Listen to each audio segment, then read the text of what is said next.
We joined up with Prime because it seemed very clear to us that we share the values, aims and principles that Prime stands for, issues around the continuous improvement in management education and a focus on responsible management. We also share with Prime the commitment to looking at how we can move to an integrated curriculum, embedding the issues around responsible management in the curriculum. And as part of that partnership, Prime has contributed to two conferences, one in Montreal and one in Shanghai, organised by AMBER.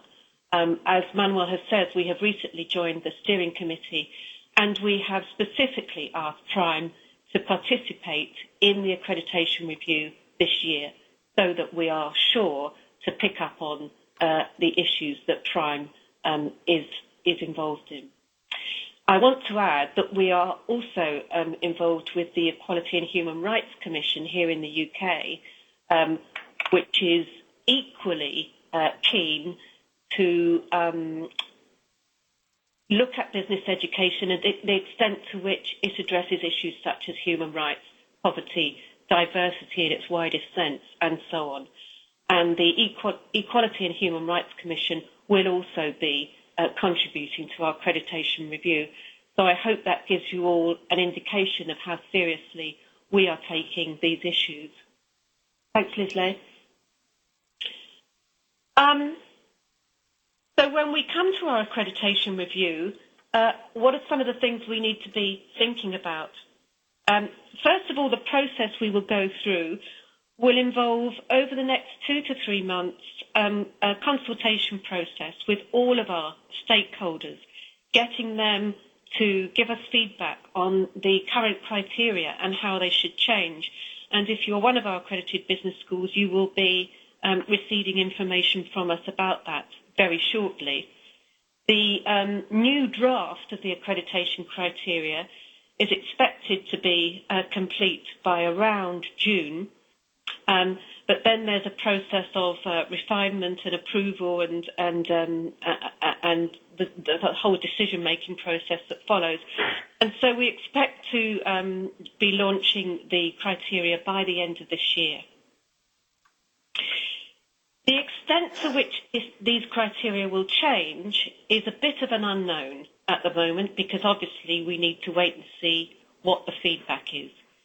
There is certainly, I detect, a huge momentum for change, and my feeling is that if we don't grasp the opportunity to make some steps in the right direction this year, then we have missed an opportunity.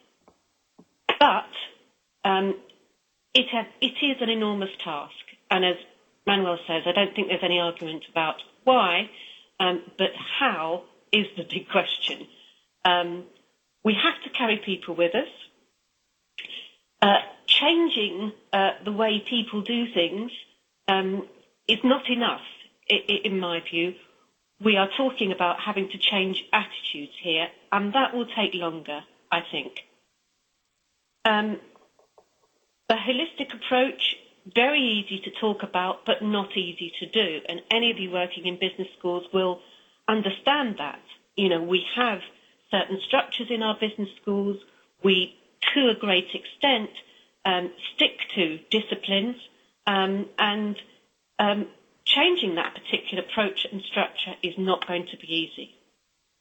There is also a view which says maybe integration is not the right way to go, because how can you guarantee then that issues such as responsible management, sustainability, corporate responsibility, how can you ensure that these things are explicitly covered if they are in fact integrated and embedded in the syllabus? So there are questions like that to address.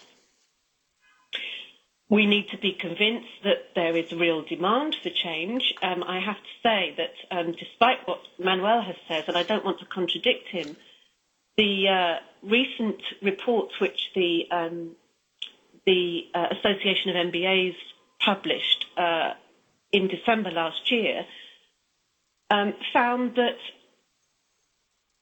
MBA graduates tend to place a higher priority on other subjects rather than the issues around social responsibility and sustainability and business ethics. Although, having said that, there is a clear agreement amongst business schools and alumni of business schools that the MBA curriculum needs to be broader and needs to change. Finally, I can't finish without mentioning that, of course, rankings will always be with us.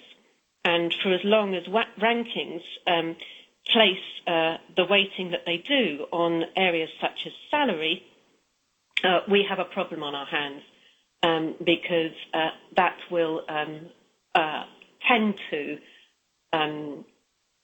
inhibit the extent to which business schools change and think differently about the objectives of their programs and what they're offering to their students. So that's probably enough from me, and I want straight over to Frank.